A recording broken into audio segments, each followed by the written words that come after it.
sea salts and cedar, lavender and rose. My lotion is cucumber and mint, one of my all-time favorite scents. And my deodorant is powder and cotton.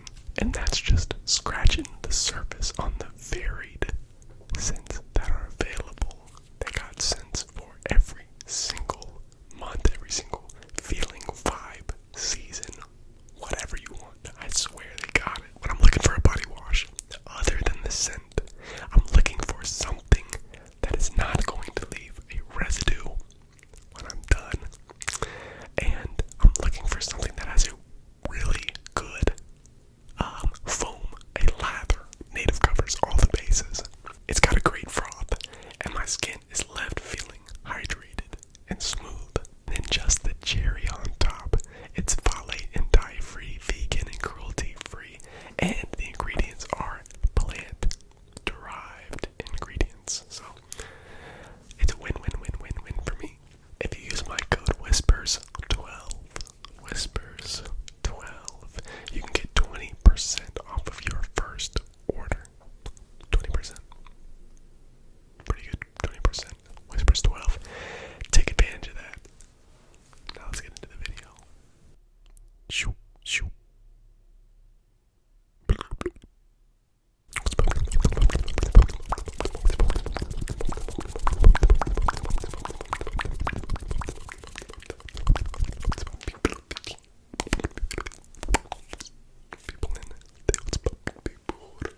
We're gonna restart this part.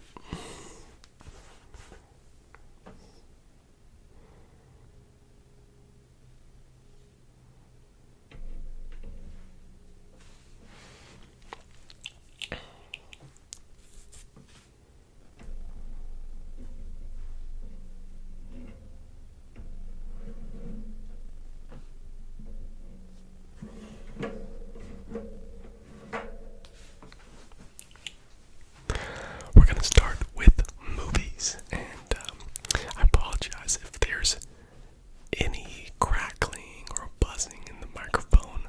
I use my phone to record audio from the mic, and when I move my phone around, I start to get a little bit of a buzz. But I use Letterboxd to track my movies watched, and I also write little reviews for each one so that I can remember what happened, what I liked, and what I didn't. And so we're going to talk about the movies that I've seen recently, because if it's fresh, I'm going to have probably a better take and remember a little bit more.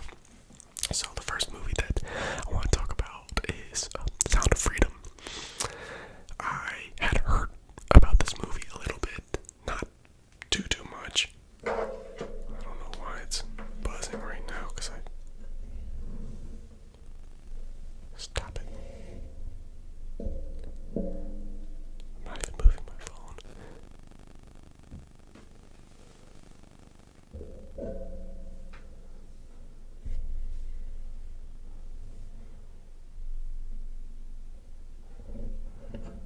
What about right there? How about, okay. It's just not happy with me. How about if I... Okay. Okay, we're back. It's not buzzing anymore. But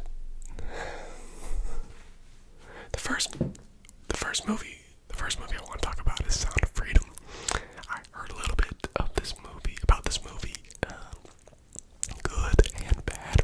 Read some reviews, some articles, read some reviews on Letterboxd, and there were a lot of really popular half-star reviews of people hating this movie, saying that it was overtly politically driven, and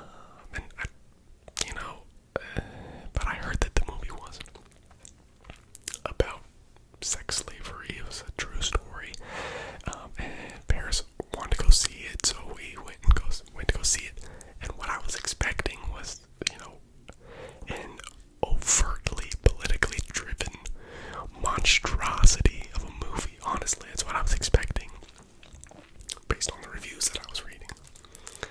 And I was shocked, because there is no mention, none whatsoever, of politics in the movie.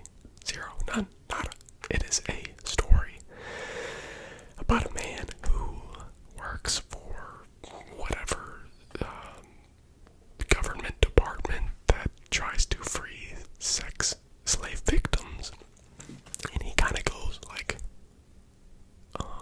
one-man band or whatever, and tries to save this kid. Saves a sibling of the two, and wants to find the other one. Whatever. And there's nothing political about it. So,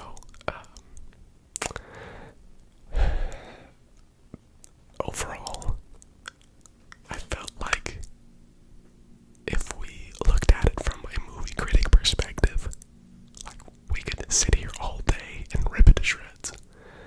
Yes, the main character, Tim, was bland. Yes, the acting was rather poor, and for some really emotional, for a really emotional script, no, the actors weren't really able to grasp the depth that was deserved. Yes, the plot slowed down a ton, and it was kind of boring about halfway through. Yes, it could have been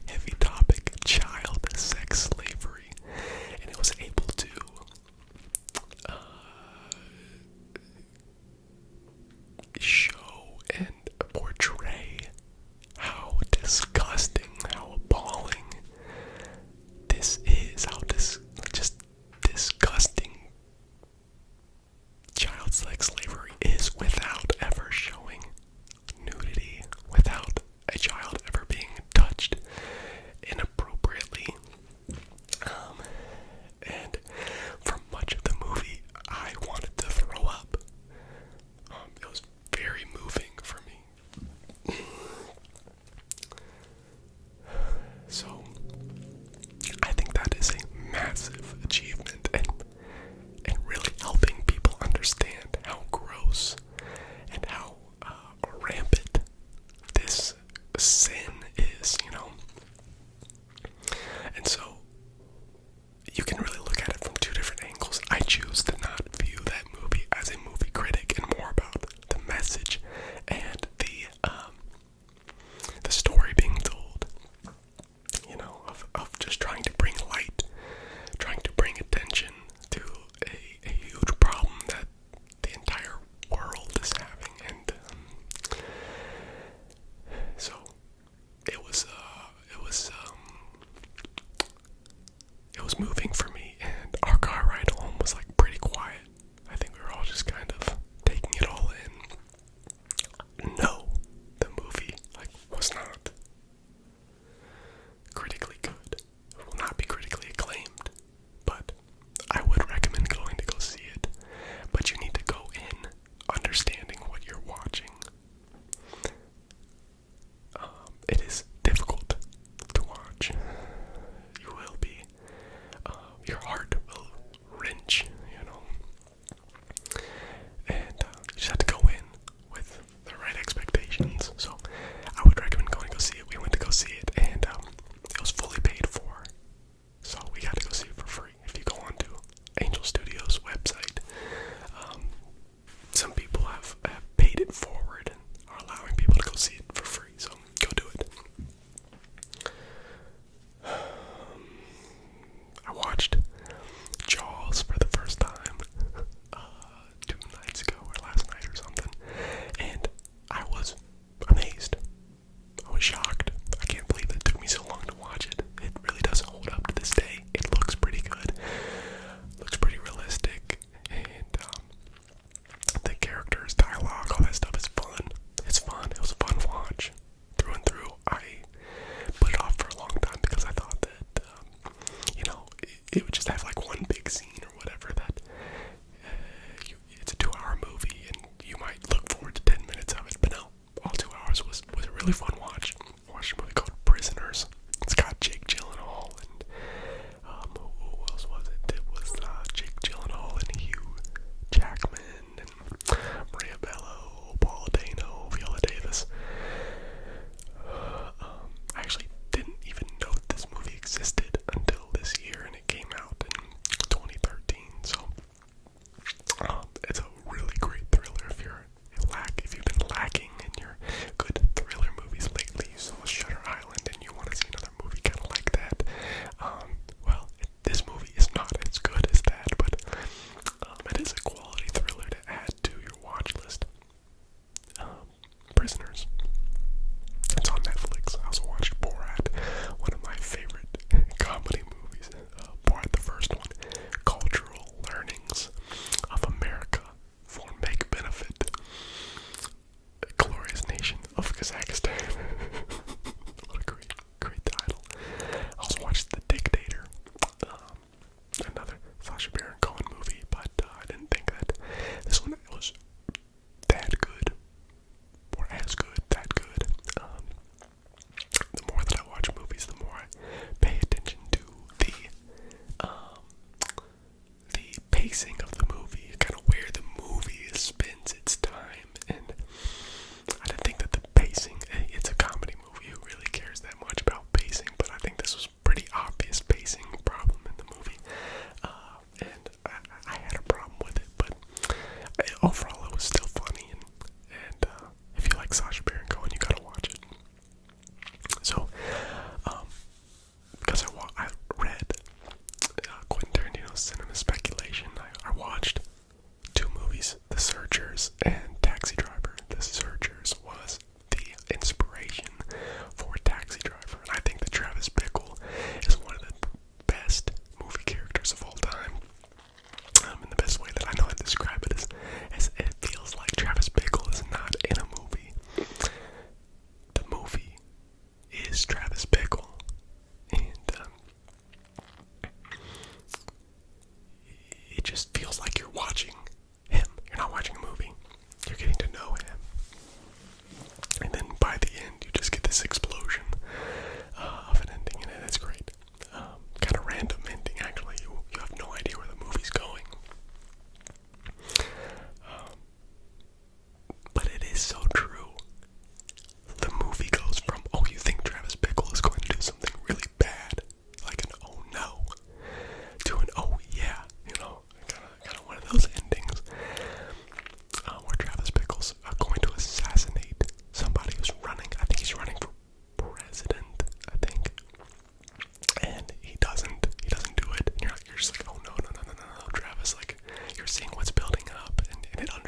love the castles, the pagan religion, the polytheism, the Greek mythology, the kings and queens and disease, and the mythos of it all. I love that setting, that time period, and I also really like the theme, though it is hard to understand and it is hard to grasp through it all. But ultimately, the theme of the book, written from a pagan, mythological perspective, it was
my videos.